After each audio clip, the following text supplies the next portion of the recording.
Agradeço a todos aí a participação. Hoje eu tenho um grande amigo, para mim, o melhor psiquiatra aqui de Cuiabá, Dr. Rodrigo Jesus. E a gente vai bater um papo hoje, falar um pouco sobre o diagnóstico de doenças graves, né? A gente vai falar de câncer, mas de uma forma geral, aquele paciente que tem um diagnóstico de doença grave e como a gente vai lidar com esse paciente, né? Quais são as barreiras, quais são os mitos, quais são os receios, quais são as dificuldades que esse paciente tem. Então, hoje o tema vai ser esse, Rodrigo. A gente vai falar realmente sobre como abordar esse paciente, quais são as dificuldades. É um prazer tê-los aqui. Espero que o conteúdo seja relevante para todos vocês. E, se for, agradeço. Dê um like, abençoe a gente aí com like, compartilhe com mais pessoas para que a gente possa estar abençoando outras pessoas também. Rodrigo, seja bem-vindo, meu amigo. Você não sabe o prazer que eu tenho de estar com você aqui nessa live aqui para a gente estar conversando a respeito desse assunto. Obrigado, Luciano. Obrigado a todos. As gentis palavras que você falou agora. Realmente é muito importante falar sobre isso, né? O adoecimento mental hoje é uma coisa muito presente. E a gente sabe que os quadros de doenças graves, como doenças oncológicas, são extremamente danosas à saúde mental. Então, esse paciente vai, com certeza, além do sofrimento ocasionado pela doença oncológica, vai ter um sofrimento também por uma depressão, ansiedade ou até um outro quadro pré-existente que possa ter. Pô, Rodrigo, legal. Você abordou uma coisa assim que eu acho interessante. Hoje a população ela está doente, né? E às vezes, quando a gente fala de doenças mentais, ainda existe um certo preconceito, né? Fala assim, vou no psiquiatra, existe um certo preconceito. Alguns anos atrás, a pessoa tinha o preconceito de ir no psiquiatra e ela ia no neurologista. Ela fala assim, não, tô acompanhando com o neurologista, né? Não tô acompanhando com o psiquiatra. Tem mudado isso, né, Rodrigo? Hoje as pessoas, elas têm procurado mais, elas estão com a cabeça mais aberta. Não é o fato de você estar num psiquiatra significa que você tenha aí uma doença mental incapacitante, né, do dia a dia. Mas, assim, como é que é o seu dia a dia? Primeiro, eu queria que você falasse um pouquinho quem é você, né? Quem é o Rodrigo, onde você nasceu, da sua faculdade, como é que você escolheu fazer psiquiatria. Eu queria que o pessoal entendesse um pouquinho mais aí e conhecesse um pouquinho mais de você. Então, vamos lá. Eu sou do Mato Grosso do Sul, mas eu cresci em Cuiabá, né? Minha família era muito pequena, eu cresci aqui, estudei, me formei aqui em Cuiabá, me formei na Unic. E você sabe que você acompanhou minha formação, você foi meu professor. Verdade. Foi meu primeiro professor de semiologia que eu tive. Verdade, viu? Depois eu comecei a acompanhar cirurgia com ele, assistindo às cirurgias no Hospital do Câncer. Queria ser cirurgião e tal, aí depois eu formei, e aí eu fui ver um pouquinho mais, trabalhar na prática. Acabei gostando da psiquiatria, havia passado um concurso, né? Fui trabalhar, gostei da psiquiatria e então resolvi fazer a psiquiatria, né? Foi muito gratificante do ponto de vista de como pessoa, entendeu? Acho que a psiquiatria trouxe muitas coisas boas para mim nesse sentido, né? De humanidade e tudo mais. E o que eu posso dizer? Eu sou psiquiatra, né? Trabalho com diversos transtornos mentais, né? Sou pós-graduado em dependência química, né? Também sou graduado em psiquiatria forense. E a gente atua hoje na rede privada, né? E eu também sou concursado no CAPS, Álcool e Drogas de Várzea Grande. Legal. Também trabalho como preceptor da Univag e também recebo como preceptor os residentes do Adalto Botelho lá para rodar com a gente na dependência química. Rodrigo, excelente. Eu conheço o Rodrigo há muitos anos, né, Rodrigo? Acho que já tem aí quase uns 20 anos. Não vamos falar muito disso, porque, né, que você formou tem quanto tempo? Eu formei em 2009. 2009. 15 anos. Tem 15 anos. 15 anos que a gente se conhece. Mas, porque quando eu comecei a rodar na semiologia, era segundo ano. Segundo ano. Então você pega menos quase 4 anos. Quase 20 anos. O Rodrigo sempre foi essa pessoa extremamente comprometida, né? Mesmo quando eu era aluno, eu até achei que o Rodrigo ia ser cirurgião, porque na época ele falava assim, professor, posso ir lá no hospital de câncer, ver se a cirurgia pode? O Rodrigo ia. Sempre foi uma pessoa muito interessada, sempre fez perguntas muito propositivas. Então, assim, sempre teve essa maturidade. E hoje, além de tudo isso, eu posso dizer com muita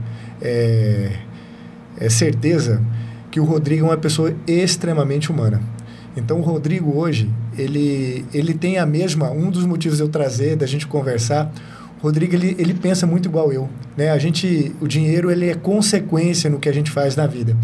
Então, o Rodrigo, ele sempre tem essa preocupação muito grande com os pacientes dele, ele tem uma preocupação muito grande com os alunos, e eu tenho certeza, Rodrigo, quem está passando com você hoje aí, tem só a ganhar, né? Porque você, além de ser uma alma muito boa, uma pessoa extremamente positiva, e a gente vai falar um pouquinho sobre isso também, da importância da psicologia positiva, né? Eu acredito que você também faz isso aí com seus pacientes, né?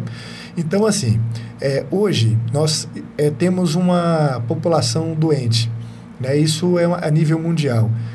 Hoje as pessoas perderam a sua identidade, elas não têm mais noção do que movem elas, né? E se você acredita ou não em Deus, né, isso é uma coisa muito pessoal, mas as pessoas elas perderam a referência. E quando eu falo perdeu a referência, perde a referência em relação ao nosso Criador, ao nosso Pai Eterno, perde a referência em relação à família e perde a referência em relação ao país, em relação à sociedade. Independente disso, a gente aqui não está aqui para falar de viés político, né? Que aqui a gente é voltado para o paciente, voltado para pessoas. Mas você tem percebido isso, Rodrigo? Você acredita que as pessoas, como eu acredito, têm perdido essa identidade? Quem elas são realmente, né? O que move essas pessoas? Então, o mundo contemporâneo, ele é um mundo muito acelerado. Então, a informação que você tem hoje, ela já é velha, porque já saiu uma nova. Isso. Assim como o celular se modifica a todo instante, as informações também mudam, e muito rápido. Então, a gente não consegue acompanhar tudo. E cada vez mais a gente é cobrado. Então, a gente é cobrado em ser um profissional de excelência, a gente é cobrado em ser um pai de excelência, a gente é cobrado em ser um ser humano melhor, porque a gente está sempre ligado à rede social. E a rede social traz isso. Traz uma... perfeição. Neverlândia, uma terra do nunca. Tudo uma coisa e tudo é maravilhoso, tudo é perfeito. Parece que as pessoas não têm contas, parece que as pessoas não têm problemas, não têm conflitos nos relacionamentos, né? Então, todo mundo está feliz, todo mundo está ótimo, e as pessoas acabam se cobrando também. Por que eu não sou feliz? Isso aí. Por que eu não consigo ser feliz? E isso vai se tornando uma pressão. Então, ela tem pressão do trabalho, ela tem pressão dela mesma, por que ela não alcança o sucesso? Às vezes fala assim, em questão financeira, muitas pessoas se preocupam com isso, com o status financeiro, quanto que eu vou conseguir chegar onde eu quero? Isso gera uma angústia, gera uma ansiedade e muitas vezes um adoecimento nessas pessoas, entendeu? Então a gente precisa ter um equilíbrio, a gente precisa ter uma ponderação para que a gente possa viver essa vida de uma maneira muito mais leve, né? Muito mais sustentável no ponto de vista social, humano, econômico também, né? Do que a gente precisa realmente para viver, né? Quais são as minhas projeções, onde eu quero estar, mas coloque coisas tangíveis, metas tangíveis, para que você não sofra tanto com relação a isso. Rodrigo, fantástico, né? Eu acredito nisso também, né? Como a informação está cada vez mais velha e a gente está consumindo cada vez mais conteúdo digital, igual agora, né? A gente está transmitindo aqui ao vivo, né, para o pessoal aí do Instagram. Gostaria mais uma vez pedir para vocês aí, né, like, compartilhem, que a gente vai falar de muita coisa interessante aqui agora, tá? Essas informações realmente elas estão ficando cada vez mais obsoletas e ninguém posta as dificuldades que a gente tem na vida. E a única certeza que a gente tem na vida é que a gente vai ter momentos bons e momentos ruins. Sim. Faz parte de todo o processo. Eu estava falando aqui nos bastidores, eu sou uma pessoa de muita positividade, sou uma pessoa que sempre vejo o lado positivo das coisas, mas teve um momento da minha vida que eu precisei da sua ajuda, né? Teve um momento da minha vida em que eu tive dificuldade em assimilar as dificuldades que eu estava passando sem ter uma ajuda de um profissional, de um psiquiatra, de tomar um medicamento. E faz parte, está tudo bem. O mais importante é eu entender que eu não sou um super-homem, que eu sou um ser humano, que eu erro, que eu cometo falhas e eu aprendo com os meus erros. Então a vida ela é feita de acertos e erros. A pessoa que eu sou hoje, eu devo muito a isso. Eu devo aos acertos que aconteceram na minha vida e devo muito também aos erros. Então, assim, se hoje eu aprendi determinadas coisas, foram com os meus erros também. Então as pessoas elas têm que entender que isso faz parte da vida, faz parte do processo. Hoje talvez não esteja dando tudo certo na sua vida, mas daqui 6 meses, 1 ano, 2 anos, vai dar certo. Basta você ter paciência, ter fé, ter perseverança E fazer o que você falou, Rodrigo. Olha, eu tenho um objetivo. Qual que é o meu objetivo? É melhorar a parte financeira, é restaurar meu casamento, é ter mais conexão com os meus filhos, é comprar aquela casa que eu tanto sonhei. Então, trace um objetivo, entenda de onde você tá partindo, para onde você quer chegar. É o que eu digo para as pacientes oncológicas, Rodrigo, porque realmente, quando a gente faz um diagnóstico, não é fácil. Né? A primeira sensação que eu vejo é aquela sensação de negação, que tem algumas fases até a pessoa assimilar a doença, né? Mas o que eu coloco é sempre a psicologia positiva, falar que se ela focar, se ela tiver fé e tiver consistência no tratamento dela, aquilo vai dar certo. E tento colocar ela na vida real. Mostrar para ela que aquilo é um fato, realmente está acontecendo com a vida dela, que ela vai passar por um processo, mas ela vai passar. Então, assim, na sua experiência, como é que funciona? Você, quando pessoas te procuram, né? Tem um diagnóstico aí de uma doença crônica que não tem cura, ou eu tenho aí um diagnóstico de câncer, como é que você orienta essa paciente nesse processo, nessa transição do diagnóstico até o tratamento? Então, assim, tenho pacientes que já me procuraram, eu já tive pacientes em comum com você, pessoas que trataram com você e graças a Deus estão bem hoje, deu tudo certo, mesmo tendo naquele momento ali um prognóstico não muito favorável, essas pessoas conseguiram fazer a cirurgia, fazer o tratamento e hoje estão bem, até livres de medicamentos psiquiátricos hoje, porque passou por esse período, então hoje estão com a sua saúde mental restabelecida, então foi um processo, foi um período, mas dentro dessa perspectiva, analisando, é muito difícil quando você pega um paciente jovem, né, e ele tem de repente um diagnóstico de uma doença oncológica, porque ele está na fase mais produtiva da vida. E quando você pensa numa doença oncológica, você pensa sempre na pior perspectiva, né, porque você vai perder funcionalidade. Muitas vezes você vai precisar fazer quimioterapia, tem efeitos colaterais, muitas vezes são tratamentos caros, longos, que vai demandar da família. Isso vai ocasionar um estresse na família. A família vai ficar muitas vezes adoecida. O estresse como a irritabilidade? Não, cansaço, dificuldade de lidar. Por quê? Porque demanda, existe uma preocupação, existe uma esperança sempre de que vai melhorar. E às vezes nem sempre o primeiro tratamento vai ser o melhor tratamento, mas vai ser um adjuvante para um tratamento mais efetivo lá na frente. Então, tudo isso faz um desgaste emocional muito grande. Então, isso leva a um estresse na família. E essa rede de apoio é muito importante. Então, como você disse, a primeira coisa é olhar nesse ponto de vista mais positivo, de que você tem um problema e agora vamos tentar melhorar. O que nós podemos fazer para corrigir esse problema? Fazer uso das medicações como uma forma terapêutica, como uma forma de aliviar os sintomas, mas também ter um estilo de vida muito mais adequado, mais equilibrado, para que você possa, dessa forma, dar condições ao seu organismo a lutar tanto contra essa doença oncológica, quanto o transtorno mental, que pode ser um transtorno pré-existente, ou pode estar acontecendo por conta dessa doença. Então, estilo de vida, rede de apoio é extremamente importante. Entendeu? Então, a gente sabe que, dentro de uma perspectiva do adoecimento, você tem fatores do indivíduo, fatores genéticos, né?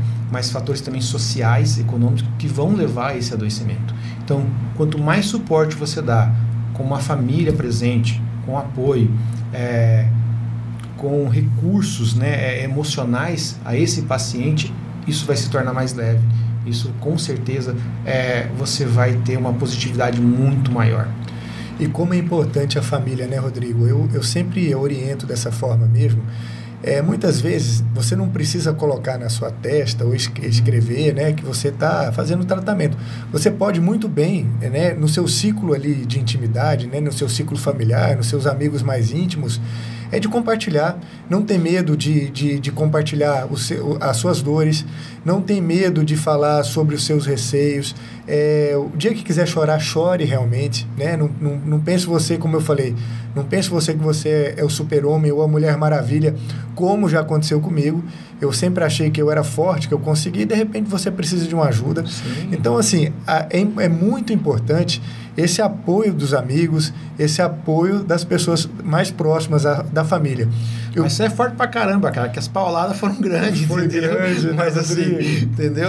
Foi grande as pauladas, mas assim, você foi muito bem, graças a Deus. Eu acho que essa questão da fé também, né? Que você muito tinha, importante. tudo mais. Até hoje. E não deixou de acreditar em você, né? Até hoje. Conseguiu acreditar em você, na pessoa que você era. Sim. E que o que você estava passando aquilo ali era algo pontual, era naquele momento. Sim. Então isso foi fundamental. Na nossa vida, eu sempre fui uma pessoa muito grata, né? Gratidão sempre foi uma coisa muito fundamental na minha vida, e eu acredito que o meu sucesso, parte dele vem disso, né?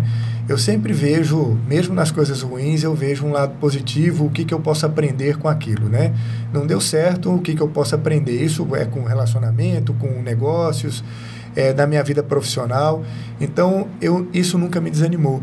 Eu sempre tive um objetivo. Outra coisa que eu vejo, a dificuldade que as pessoas têm, é não enxergar além do primeiro passo. Então, assim, é fundamental. E uma coisa que eu aprendi, sonhar pequeno ou sonhar grande dá o mesmo trabalho. Então, vamos sonhar grande, né? Você fala assim, não, eu vou sonhar, pode ser um sonho, realmente. Mas as coisas na nossa vida, elas começam com um sonho.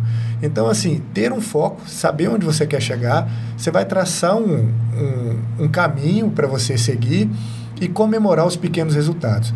Então, assim, não adianta eu querer correr 42 quilômetros, sendo que eu não estou correndo nem 2. Mas eu tenho que comemorar o dia que eu estiver correndo 2, eu vou passar para 3, para 5. Com determinado tempo, eu vou estar correndo os 42 quilômetros. E a gratidão na nossa vida. Eu falo muito isso também para o paciente oncológico, pelo seguinte fato. Eu acordei, eu respirei, eu tenho uma cama para dormir, eu tenho comida na minha casa. E aqui no Mato Grosso eu falo que tem um ar-condicionado, né? Eu tenho que ter gratidão na minha vida. Se eu tenho outros problemas, esses problemas eles não podem ser o foco do meu dia a dia. Por quê, Rodrigo?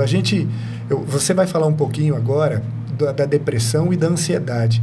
E é uma frase, um jargão antigo que a gente escuta, né? Fala assim, depressão é excesso de passado, ansiedade é excesso de futuro. E pelo fato das pessoas estarem aceleradas, inclusive as pacientes oncológicas, elas estão pensando lá na frente, sendo que ela não está fazendo o que ela tem que fazer hoje para ter o resultado lá na frente. Ou se não, estão pensando no passado. Eles estão pensando numa mágoa, num problema com o filho, num problema com o marido, num problema com o pai, que está repercutindo na doença dela, que muitas vezes o fator emocional, ele altera o sistema imunológico e dificulta realmente o tratamento. Então, assim, ou a pessoa está presa no passado, ou ela está presa no futuro e ela esquece de viver o presente, né? Então, assim, fala um pouquinho para a gente também aí de ansiedade, de depressão. Então, isso é muito comum nos pacientes que passam por quadros depressivos, né? Esse sentimento de culpa, esse sentimento de que alguma coisa errada ela fez. Isso é característico da doença. A doença muitas vezes causa isso. Mas tem muitas pessoas que às vezes elas não estão deprimidas, mas elas já vêm carregando uma culpa do passado há muito tempo. O que vai somatizar e vai se somar para vir causar uma depressão, vir ter um desfecho negativo. Então a primeira coisa que eu oriento as pessoas é o seguinte: se perdoe. Isso. Se perdoe daquilo que de repente você cometeu, o que você chama de erro, vamos supor, né? Se você acha, eu cometi um erro, se perdoe do seu erro. Isso. Entendeu? A vida, na verdade, é feita de tentativas e erros. A gente não nasce sabendo, a gente vai aprendendo. E no curso do aprendizado, o errar faz parte desse aprendizado. Então, se você teve um relacionamento que não foi o ideal, se você teve brigas, rompimentos, se você teve uma escolha profissional equivocada, alguma outra questão desse gênero, se perdoe, recomece, né? Sempre há tempo para você mudar o que pode vir a acontecer na frente, entendeu? O passado já foi, a gente não vai conseguir mudar o passado. Então deixa o passado quieto, se perdoe e viva o seu presente. O que a gente tem? A gente tem o hoje, a gente tem o presente. O passado já passou, eu não consigo mudar. O futuro vai chegar, ele não chegou ainda. O que eu tenho? Eu tenho hoje. Isso. Então hoje eu posso acordar e fazer diferente. Isso aí. Hoje eu posso ser uma pessoa feliz, hoje eu posso ser uma pessoa melhor. Inclusive hoje eu publiquei, coincidentemente, assim, uma coincidência mesmo, eu publiquei no story, vamos fazer um combinado hoje. vamos fazer de tudo para você ser feliz. Isso. Então, você tentar tornar o seu dia melhor, tentar tornar o seu dia mais prazeroso, cuidar de você. Eu falo para os pacientes, olha, cuida de você. Às vezes eu venho os pacientes para mim assim, falam assim, nossa, eu trabalho, faço isso. Cuida de todo mundo, mas não cuida dele. Isso aí. Não cuida dela. Cuida do filho, cuida do marido, cuida da família, cuida de tudo. E ela, né? E ela. E onde é que está? Sim, sim. O que ela faz? Né? Às vezes fica igual formiga, só trabalha. Sim. Trabalha, vai para casa, dorme e tal. Mas e aí? Cadê o seu lazer? Isso. Cadê o seu prazer de sair, poder se divertir, poder dançar, aprender a dançar, ouvir uma música, poder andar num parque, poder fazer um passeio, passear com seus filhos? Passa tão rápido. Então, às vezes, coisas pequenas da vida as pessoas esquecem. Né? Coisas pequenas assim, você fala assim, mas eu não tenho dinheiro. Poxa, mas você pode fazer um passeio no parque com seus filhos, ver seus filhos crescerem. Você entendeu? Você pode reunir com as pessoas e confraternizar. Então, assim, você pode congregar na sua comunidade, na sua igreja. Então, são muitas coisas que você pode fazer, não necessariamente dependendo de dinheiro. Mas eu entendo também que a doença vai tornando as pessoas mais obtusas e elas não conseguem perceber isso. E aí eu preciso que alguém chegue, olha, vamos ampliar essa lente, vamos ampliar isso para você poder ver que existe mais coisa do que aquilo que você está vendo. Essa lente está focada só no negativo. Vamos ampliar ela para que ela consiga ver um mundo que existe, que você pode aproveitar. Eu acho que o tratamento começa por aí, essa mudança de postura. O medicamento, etc., vai vir consequentemente conforme a necessidade, mas principalmente mudança de postura. Sim. Rodrigo, eu falo muito da espiritualidade porque na minha visão tudo é por honra e graça do Senhor, né? Nosso Pai Celeste, as coisas aqui são, eu falo até pela minha vida, já falei algumas vezes aqui atrás, as coisas acontecem na minha vida não só pela força do meu braço, do meu conhecimento, mas também alguns podem dizer sorte, né? Mas eu digo isso que vem de Deus. Eu tenho até uma frase lá em casa, estou falando que assim, não foi sorte, foi Deus. Mas por que disso? Existem algumas frases dentro da própria Bíblia, vamos falar, não, eu não sou religioso, mas eu falo para vocês, então estude um pouquinho mais a Bíblia e entenda um pouquinho da psicologia positiva que existe dentro da Bíblia. Então, existem algumas frases dentro da Bíblia que eu coloco comigo e toda vez que eu estou tendo um pensamento negativo, que eu começo a pensar de uma forma diferente, que eu não sou capaz, ou que eu acho que eu não sou merecedor, ou que eu trago essa culpa que o Rodrigo acabou de falar, né, de coisas que aconteceram no passado, eu não consigo mudar mais isso. Posso ter feito realmente coisas erradas no passado e fiz coisas erradas no passado, mas já ficou no passado. Eu não posso ficar voltando e tirando isso toda hora e me auto-sabotando, eu colocando, né, a culpa em cima de mim. Então, eu tenho ali, Rodrigo, algumas frases que eu coloco sempre comigo, né? Uma delas, a principal delas, é que está escrito mesmo, né, nas escrituras sagradas ali, o que tu pensa, tu és. Já está lá, já diz, né? Então, assim, se eu penso que eu sou capaz, eu estou certo, eu sou capaz. Se eu penso que eu não sou capaz, eu também estou certo, porque com certeza eu não vou fazer aquilo, porque eu já coloquei uma limitação dentro da minha cabeça. Então, o que eu penso? Eu falo de modelagem. Se alguém já passou por aquela situação que você está passando, ou eu tenho uma referência, alguém conseguiu fazer, eu tenho certeza também que eu consigo. Então, se eu tenho várias pessoas que tiveram câncer de mama, estão curadas, eu não tenho que focar naquelas pacientes que não deram certo o tratamento. Eu tenho que focar nas pacientes que deram certo o tratamento e eu vou fazer de tudo para chegar realmente nessa situação. Uma outra frase que tem dentro da Bíblia é que de tudo você deve guardar o seu coração e a sua língua. Seu coração são as nossas emoções. Então, quando algo de ruim acontece com nós, a gente tem que ressignificar isso o mais rápido possível para que isso não fique guardado ali no seu subconsciente, no caso, no nosso coração. Porque aí vai ser mais difícil de eu tirar, né, Rodrigo? Com certeza. Então, eu acredito que é isso também que você, hoje, na modernidade, você diz, aconteceu algo de ruim com você? Meu amigo, tudo bem. Você errou, eu erro também, nós somos humanos. Tá tudo certo. Se arrependeu do que você fez? Arrependi. Então, não faça mais isso. Jesus, quando viu lá a prostituta, né, que pegou a mulher adúltera da época, na época era apedrejamento, né, para Israel na época, e os fariseus queriam, na verdade, pegar Jesus de qualquer jeito. Falou assim, eu vou lá, porque se Jesus falar que não devo apedrejá-la, ele está contra a lei de Moisés, que é a lei nossa, então nós vamos apedrejar ele também. E se ele falar que está tudo certo, né, e se ele falar que é para apedrejar, ele fala tanto que a gente tem que cuidar das pessoas, que tem que perdoar porque que ele está falando. Então, colocou Jesus numa situação difícil. Qualquer resposta que ele desse, ele estaria numa situação difícil. Ele ficou desenhando, e o pessoal perguntando, e aí, Jesus, o que a gente faz com ele? Falou assim, olha, quem de vocês não tiver pecado, que atire a primeira pedra. Tá tudo certo. Se vocês são pessoas idôneas, não tem problema nenhum, e vocês acreditam que vocês nunca erraram na tua vida, pega uma pedra aí e taca. Começou com os mais velhos, as pessoas começaram a refletir e viram que todos têm, né? Todos nós temos pecados, todos nós somos pecadores. E a frase também que Jesus sempre fala assim, olha, errou, arrependei-vos e não pecai mais. Falou, olha, eu também não vou te condenar. Vá para a tua casa, arrependei do teu pecado e não cometa isso mais. É o que a gente tem que fazer com os nossos pacientes, né? Olha, você errou. Eu não tenho que ficar perguntando por que eu tenho câncer ou quem que aconteceu. É para que e como eu vou fazer.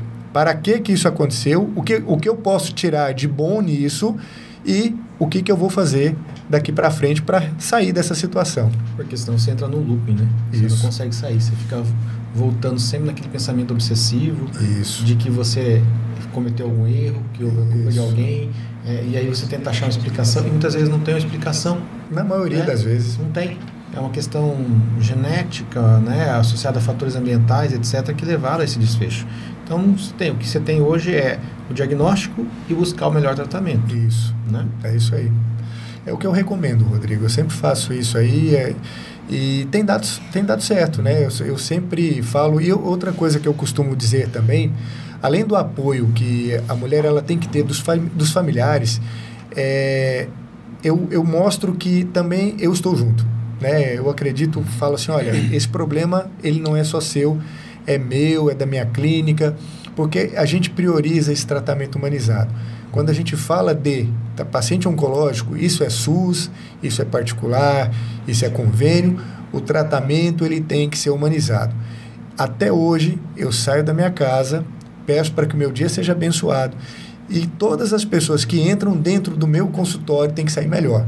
Posso não resolver o problema, porque eu não resolvo o problema de todo mundo, né? Eu não faço mágica, eu não prometo coisa que eu não faço, mas uma coisa que eu sempre faço, falo a verdade, comento o que realmente qual é a possibilidade de cura, qual é o tratamento, conforto, dou a saída, a solução, e as pessoas que entram dentro do meu consultório têm que sair melhor do que as que entraram. E eu acredito com você também, Rodrigo. Como é que está assim, hoje, eu falei um pouquinho de depressão, aí eu comecei a falar, você acabou não falando.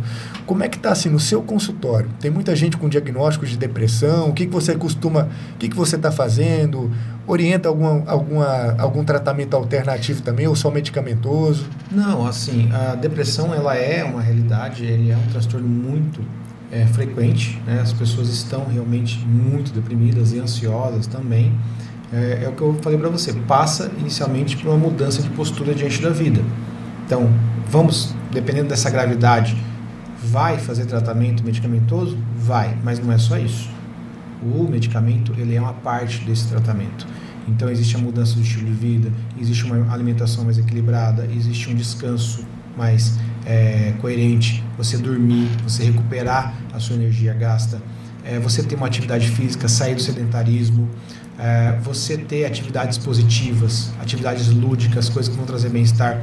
Se você tem essa sua religiosidade, se você acredita em Deus, eu acho que é um fator muito positivo. Então, vá para a sua religião, busque a sua religião, comungue. Se você é católico, se você é evangélico, se você é espírita, se você é budista, judeu ou islâmico, seja qual for a sua religião, se encontre com a sua religiosidade, entendeu? Busque fazer isso, busque estar ativo nisso.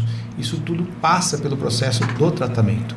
E aí, muitas vezes, também a gente vai precisar fazer uma psicoeducação, vou precisar encaminhar para uma colega psicóloga, para que se faça uma terapia voltada para entender essas dores, poder melhorar essas dores, poder curar, talvez, essas feridas do passado que estão ali abertas, estão machucando, estão, digamos, liberando toxinas para alimentar esse quadro depressivo. E muitas vezes o paciente não necessariamente vai necessitar do medicamento. Isso é importante ressaltar.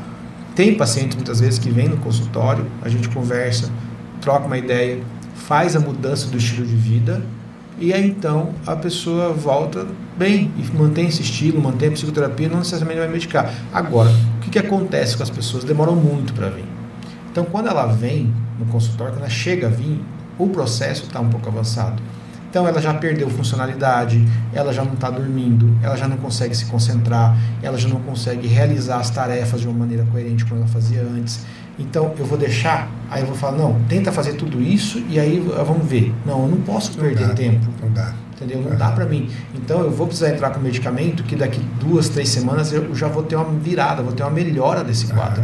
Então, eu preciso ganhar tempo com isso. Não vou deixar essa pessoa sofrer, porque ela está perdendo produtividade. E muitas vezes chega até com pensamentos suicidas, né? Sim. Chega lá já num grau de depressão alto que já está pensando que a vida acabou por ali. Por ela já estava bom demais acabar por ali. Né? Porque o que acontece? Os pensamentos suicida, ele é um pensamento intrusivo, não é da pessoa. Então, acontece da pessoa ter um pensamento como esse e ela fala assim, depois que ela melhora, fala, eu não sei de onde veio. Não parecia que não era eu. Era uma coisa que vinha ao meu encontro e eu não sabia como sair dele. De tão intenso que é esses pensamentos. Então, às vezes, a pessoa, poxa, mas você não tem Deus, você não tem família, você não tem... A pessoa não consegue ter essas percepções. Então, nós temos inúmeros exemplos dentro da mídia mesmo, de pessoas religiosas, padres, pastores, que passaram por processo depressivo. Então, não é falta de Deus. Temos pessoas ricas que passaram por depressão, não é falta de dinheiro. Não é falta de dinheiro. Pessoas super saudáveis, pessoas muitas vezes esportistas que passam por depressão, então não é a questão só de cuidar da saúde. Então é um problema muito mais complexo e a gente precisa ter esse cuidado. Por que você vai adiar esse encontro? Por que você vai esperar acontecer um agravamento dessa doença para você procurar? Então você percebeu que está perdendo funcionalidade, que você não está, que as pessoas estão notando que você está diferente, procure ajuda, procure um profissional, converse com o seu médico, por exemplo, você vai no seu cardiologista, vai no seu ginecologista, converse, olha doutor, eu estou passando por isso, o que o senhor acha? O próprio colega vai orientar e vai, se ele falar assim, nossa, eu acho que você precisa passar num psiquiatra, isso vai acontecer. Então, compartilhe, não tenha medo, não tenha vergonha, entendeu? Isso é passado. Essa questão do estigma é algo passado. Por quê? Porque as doenças mentais ao longo da história foram negligenciadas. E o cinema também contribuiu para isso. Infelizmente, a gente vê o cinema fazendo o quê? Pessoas com transtornos mentais, quadros horrorosos, pessoas psicopatas, tudo. Então as pessoas têm medo, criou-se um clima de medo dentro do adoecimento mental. Mas o adoecimento mental é isso, é queda da funcionalidade, é não dormir bem, é estar mais irritado, é se colocar em situações de risco por questões outras, como, por exemplo, perda do controle. Então, não é aquela coisa psicopática que a gente vê no cinema. Vê no filme, né? Isso é sai muito... matando todo Não, mundo. isso aí é... Quantas vezes a gente vê casos assim, numa população mundial, a gente tem... É raríssimo, não é uma coisa assim frequente. Uma vez ou outra você vê uma questão de um serial killer, uma coisa assim. Então, isso só serviu para estigmatizar a doença mental. Mas hoje está mudando, então as pessoas têm informação, a informação ela é libertadora, conhecimento liberta, então as pessoas podem se cuidar, podem tratar, então pode buscar ajuda, então você pode ser feliz. Então isso é o mais importante, a gente está nessa vida e a gente tem uma certeza na vida, que um dia isso aqui vai passar e a gente vai passar para um outro lado, para quem acredita na espiritualidade. Mas uma coisa que eu acredito é que a gente pode ser feliz nessa vida, a gente tem que tentar ser feliz nessa vida. Entendeu? Essa é a nossa obrigação. E muitas vezes, Rodrigo, a felicidade, você já falou, a felicidade está nas pequenas coisas. Não é no dinheiro, não é no resultado seu como profissional. Esses dias eu estava caminhando no parque, né, e te encontrei no parque. Mas sabe, uma das coisas que eu mais gosto de fazer quando eu caminho no parque? Ficar observando a natureza, né? Olhar um passarinho, olhar uma árvore. E a pessoa que está depressiva, a primeira coisa que ela tem que fazer é movimentar. Você tem que tirar ela daquele quarto escuro dela lá, que ela, no começo ela não quer sair de lá, né? Então, assim, põe ela para movimentar, põe para fazer atividade física e vai ver como as coisas, elas são, cada coisa está no seu devido lugar. Você vai olhar ali um lago, você vai olhar uma árvore, você vai entender o crescimento da árvore, né? Que ela passa pelas fases. Agora a gente está numa época muito seca, A árvore está seca, está caindo as folhas, de repente começa a chover, ela começa a brotar, ela começa a florescer. A nossa vida é igual. Se a gente começar a ver a natureza de uma forma geral, a nossa vida é igual. E a nossa vida é muito boa. Sim. Porque a gente fala assim, a natureza é bonita? A natureza é linda, tudo bem. Mas vai ser um animal da natureza para você ver. O perrengue que o bicho passa para sobreviver, para, né, se livrando de predador, caçando comida. Você corre atrás de comida e tem que correr de alguém que está atrás de você para te comer. Você então, a gente vive uma vida assim, o ser humano ter essa capacidade de se adaptar, de resolver os problemas, de você poder confraternizar. Tudo isso é muito gratificante. Sim. Entendeu? Então, a gente está realmente no topo da cadeia, né? do filo animal ali, porque a gente consegue obter prazeres de diversas formas. Né? A gente tem um teto para morar, a gente consegue trabalhar, a gente consegue confraternizar. Então, é muito bom ser isso. E o que a gente tem que fazer é aproveitar a vida ao máximo. Isso, Rodrigo. Isso aí. Você chegou num ponto que é o que eu sempre toco nisso, né? Porque muitas vezes você fala assim, felicidade, né? A pergunta é, o que é felicidade? Para mim, eu posso ter um parâmetro de felicidade, você pode ter outro. Eu posso ser feliz porque eu estou tomando aqui, né? Não é essa que é água, mas eu estou tomando minha cerveja.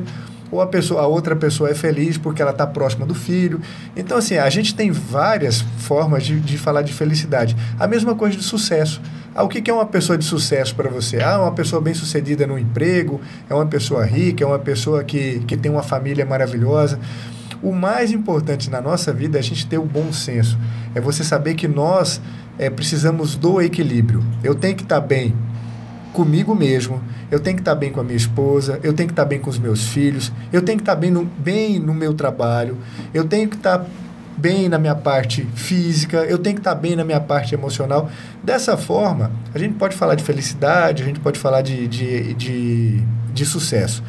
E o mais importante que eu vejo de tudo isso, que você deve perceber isso no seu consultório, é que as pessoas, elas não admitem que erraram. A gente volta de novo, a gente chama de autorresponsabilidade. Ou seja, a culpa de eu estar em determinada situação na minha vida é única e exclusivamente minha. Existe também uma frase bíblica que é a lei da semeadura, o que você planta, você colhe. Eu estou colhendo hoje no meu presente o que eu plantei alguns anos atrás ou alguns meses atrás. Então, assim, isso aí é uma das coisas mais certas da vida. O que você planta, você colhe. Plantar, ele é opcional. Você pode plantar se você quiser. Se não quiser plantar nada, você não vai colher nada. Você planta coisas boas, você vai colher coisas boas. Você planta coisas ruins, com certeza também você vai colher. Então, hoje, o que eu sou hoje, o que eu vivo hoje, em todas as áreas da minha vida, eu estou vivendo o que eu plantei anteriormente. Aí eu começo a reclamar da minha vida, mas eu não quero mudar a minha vida. Então, assim, o que eu estou fazendo realmente para mudar daqui para frente, para eu ter um resultado diferente? Eu quero ter um resultado diferente, mas eu continuo plantando aquela sementinha ruim que eu plantei um tempo atrás, mas eu continuo plantando hoje, né? Meu casamento não está bem, eu era uma pessoa infiel e eu continuo sendo infiel hoje, mas eu quero estar bem. Então, assim, não tem coerência.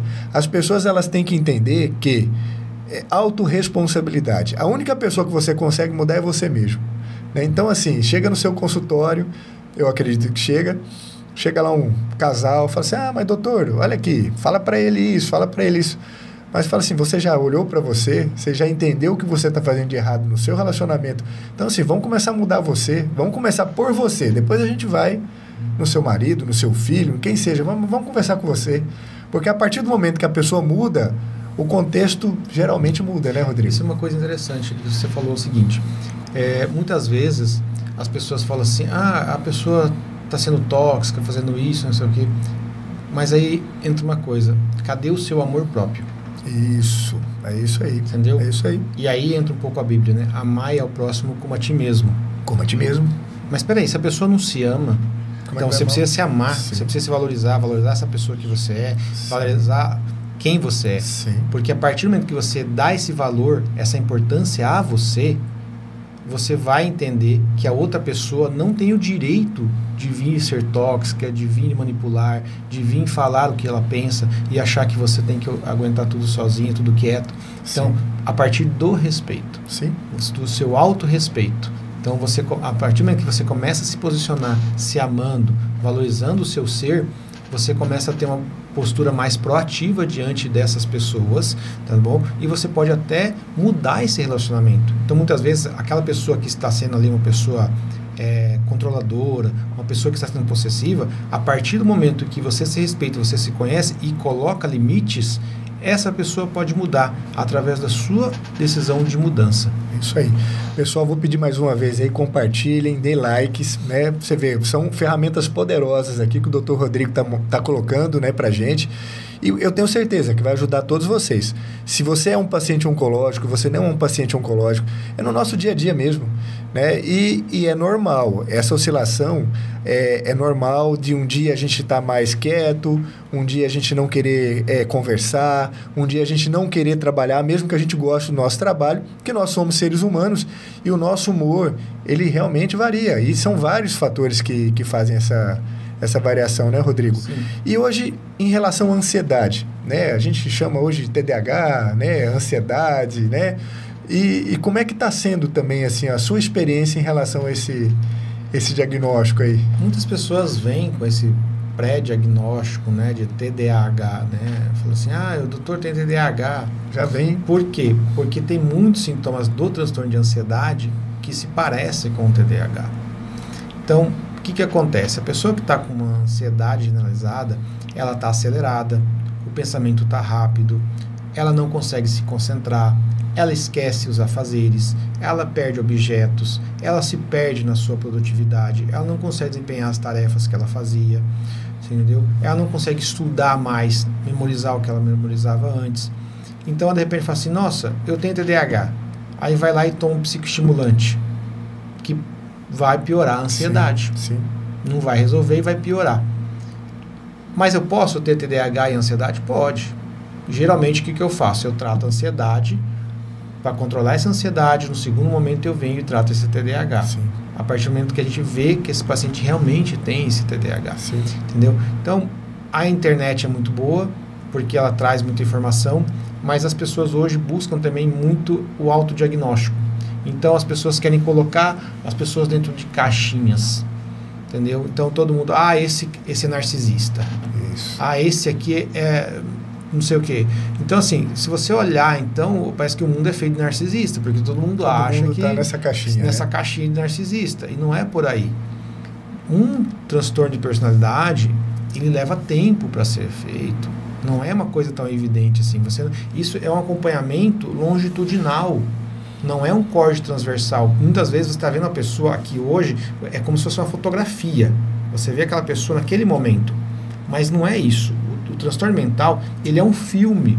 Você precisa acompanhar essa pessoa ao longo da vida dela, ao longo daquele período. Peraí, ela começou a adoecer nesse trabalho, como é que foi vindo até esse trabalho, até agora, o que foi perdido, como é que está isso? Ela não era assim antes. Opa, peraí, então antes desse trabalho ela funcionava bem, a partir desse trabalho, a partir dessa ruptura, houve essa mudança. Então isso é um filme, não é uma fotografia. Então muitas vezes a pessoa vem com aquele momento, então no momento, muitas vezes, você vai ter um monte de transtorno, entendeu? Porque às vezes tem substância envolvida, álcool ou outra substância, né, que vai alterar esse humor dessa pessoa.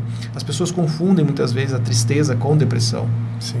Porque o que é a depressão? A depressão é uma síndrome. Essa síndrome, dentre outras coisas, você tem um humor deprimido, mas você também tem a falta de interesse, a anedonia, certo? Agora, o que difere a tristeza? A tristeza é algo momentâneo, é algo passageiro.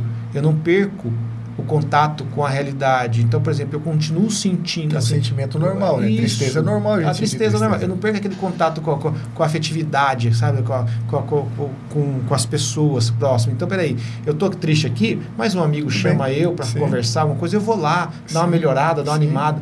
No quadro depressivo, é como se você se isolasse, você se perdesse esse contato com as pessoas, entendeu? Então a pessoa fica muito mais isolada, ela fica muito mais triste, ela não tem mais vontade de fazer as coisas. Então é algo muito mais complexo e algo que é mais duradouro, não é momentâneo. Não é porque você brigou com o namorado, por você ter brigado com o namorado, com certeza vai deixar você triste. Pode virar uma depressão? Até pode. Sim. Até pode, Sim. Mas não é isso só. Sim. Então a gente precisa começar a olhar as coisas de uma maneira muito mais ampla né? E assim, não tentar diagnosticar as pessoas. Às vezes as pessoas acham que, conversam comigo, acham que eu vou analisando as pessoas. A última coisa que eu faço é analisar meus amigos, analisar as pessoas que eu convivo. Porque eu estou no consultório conversando com as pessoas o tempo todo. Então, eu saio dali, fica ali e acabou. Então, eu vou para minha casa, vou ver, eu não converso sobre medicina na minha casa, não converso nada. Então, fica tudo ali. E é saudável isso, né, Rodrigo? Você viver 24 horas a medicina, isso vai te adoecer também, porque as pessoas acham que o médico não adoece, né? Sim. Então, a gente vai adoecer também. A gente também tem raiva, a gente sente, muitas vezes, tristeza, Sim. alegria, que é normal, mas que são emoções humanas. São emoções humanas. Agora, o que eu faço com essa raiva, o que eu faço com essa tristeza, é o que faz a diferença, né? Sim. Se eu vou guardar ela aqui dentro e vai ficar aqui, vai virar uma mágoa, vai virar um rancor, vai virar uma depressão, vai depender do que eu faço com ela, de como eu significo. Por isso que muitas vezes a terapia é importante para esses pacientes, para eles aprenderem a modular, a lidar com esse sentimento, a transformar. Você pode até sentir, de repente, o ciúme, mas como que você vai comportar com esse ciúme? Eu vou brigar, eu vou xingar, eu vou ofender a pessoa? Ou eu vou sentir o ciúme e vou pensar, não, essa pessoa está comigo porque ela me ama e eu tenho uma história com ela e isso não faz parte da minha vida. E pronto, vai deixar aquilo passar. Então, como você vai fazer, como você vai responder essas emoções, que é o que realmente importa. Legal, Rodrigo. Olha, é sempre um prazer estar batendo esse papo com você aqui, mas nós estamos agora chegando na reta final aqui do nosso podcast, nosso bate-papo, né? Assim, para todo mundo que está nos vendo aqui, né, nos assistindo, qual é assim, a sua mensagem final? O que você fala assim, olha, de tudo isso eu gostaria que vocês saíssem daqui de hoje, se não entendeu nada ou se não pegou nada, isso aqui é importante, vai fazer diferença na vida de vocês. Bom, eu acho que o que vai fazer a diferença na vida das pessoas é elas se amarem, elas cuidarem, ter uma proatividade em relação a si mesmo, ela cuidar de si, se valorizar, poder fazer uma atividade física, poder dormir bem, poder se premiar nas pequenas coisas da vida. Então, ter essa postura mais respeitosa quanto a ela, cuidar do seu corpo, cuidar da sua mente, isso vai fazer total diferença. Isso vai preservar as pessoas do adoecimento. Porque a partir do momento que você se cuida, a partir do momento que você faz isso, você vai prevenir que essa doença aconteça. Pode vir? Pode, mas o tratamento vai ser muito mais leve. Sim. Rodrigo, muito obrigado, né, pela sua participação aqui, por você ter, né, se dedicado aí, saiu da sua casa, tá aqui com a gente, né? Foi uma grande honra. Eu tenho uma admiração muito grande por você, pela pessoa e pelo profissional.